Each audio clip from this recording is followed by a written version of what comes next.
कही है कि सुबह ही सुबह बेल वृक्ष का दर्शन करने से महापातक नष्ट हो जाता है। भ्रूण हत्या, गर्भ में बच्चों को मर जाना नारी के लिए बहुत बड़ा अपराध है, लेकिन इतना बड़ा अपराध भी बेल पत्र का, बेल वृक्ष का दर्शन करने से समाप्त हो।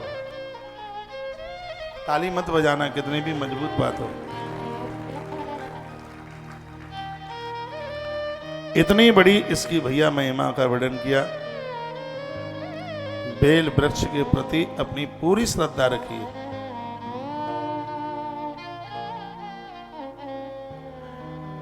भगवान के ऊपर इसको चढ़ाते रहिए। आंख, फूल और बेल पत्र चढ़ाने से महादेव के ऊपर लक्ष्मी की वृद्धि होती है, कंगाली खत्म हो जाती है, दरिद्रता का नाश हो जाता है।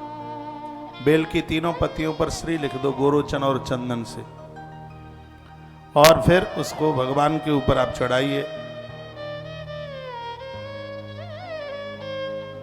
महाघोर गरीबी समाप्त हो जाएगी। पूर्व काल में ऋषियों ने दो चीजों से सोना बनाया। एक माता सो रही है, जगा दें।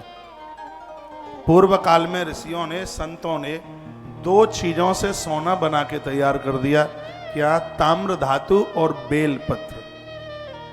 बेल के द्वारा बेल पत्र और तांबे की धातु से एक ऐसा विशेष प्रयोग किया गया, संतों ने उससे स्वर्ण बना के तैयार कर दिया।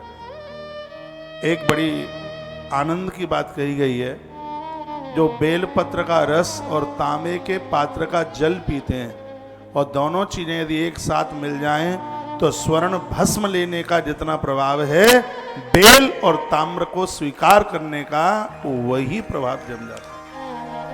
क्योंकि बेल पत्र का रस और ताम्र का पानी दोनों मिलते हैं तो वो स्वर्ण का रूप धारण कर लेते हैं। ये लिखने लायक बात है, पर आप लिखेंगे नहीं।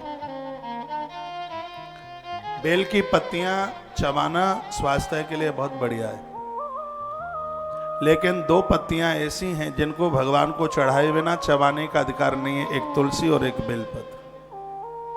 बेलपत्र को भी महादेव पर चढ़ाने के बाद ही लीजिए उसे, और तुलसी पत्र को भगवान पर चढ़ाने के बाद ही उसको अपने प्रयोग में लीजिए।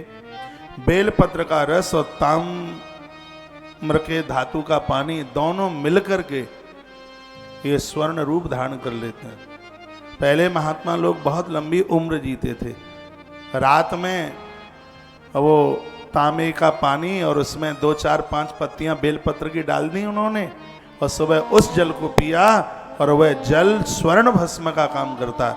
ऐसा पानी गांठों में दर्द नहीं होने देता, पेट में गैस नहीं बनने देता। ये बेलपत्र की पत्ती पानी में ताम्र के लोटे में आपने डाली, रात भर पत्ता डला रहा, और सुबह उस जल को आपने पिया है, तो ये स्वर्ण भस्म का काम करता है। पूर्व काल में संतों ने बेल की पत्ती और तांबे की धातुओं के द्वारा स्वर्ण सोना बना के तैयार किया। इतनी बड़ी उपलब्धि है ये। स्वास्थ्य के लिए यह एकदम बिल्कुल वरदान है। ऐसा आप कर सकते हैं। मैं तो करता रहता हूं, अब आपकी बारी है।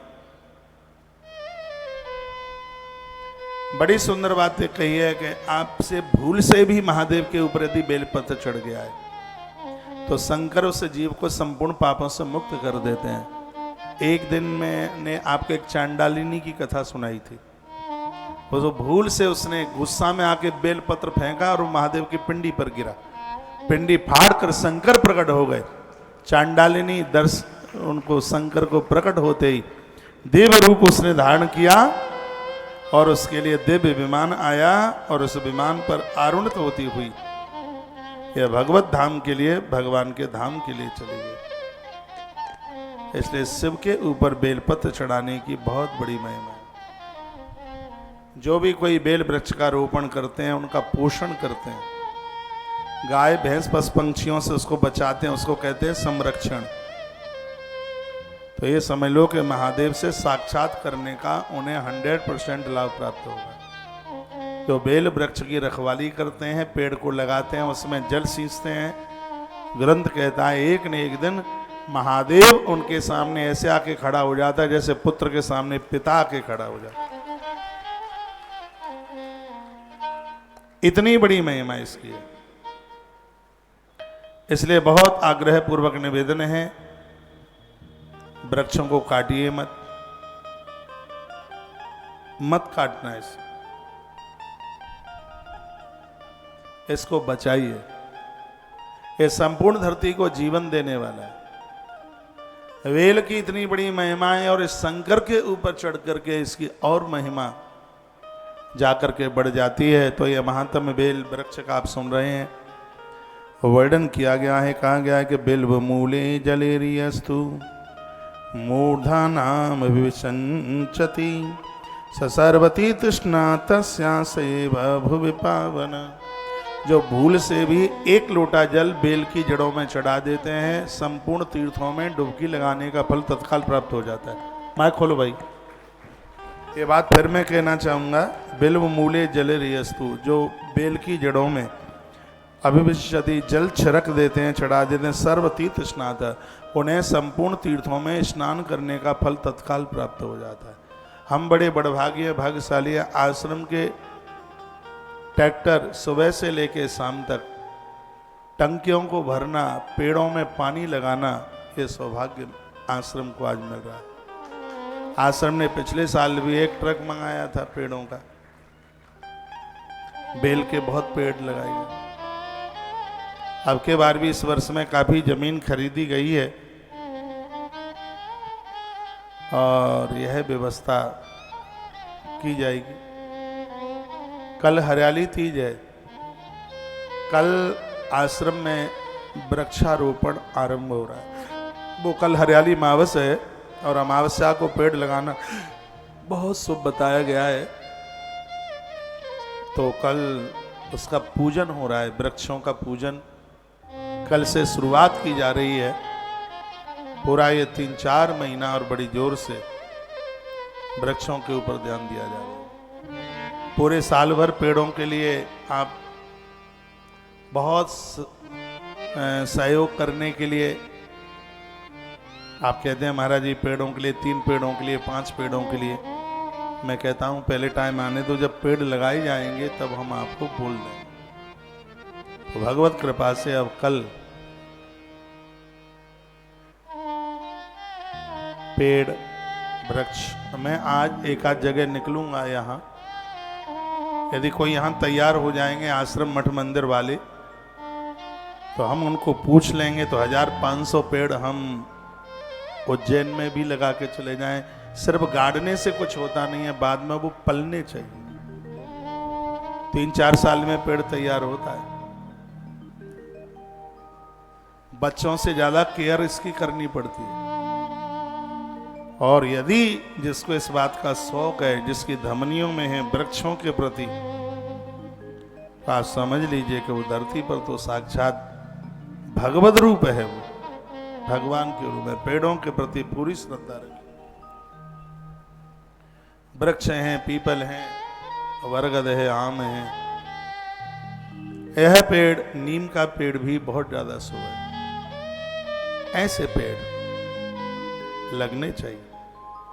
एक बार जयकारा लगाइए, बोलो भक्तवत्सल भगवान की जय। सर्वती तृष्णातः स्यास एव भुवि पावन। वो आदमी पवित्र हो जाता है जिसने बेल की जड़ों में पानी दिया है। बिल्व मूले जलेरियस्तु मूर्धानार्मम विसंचति।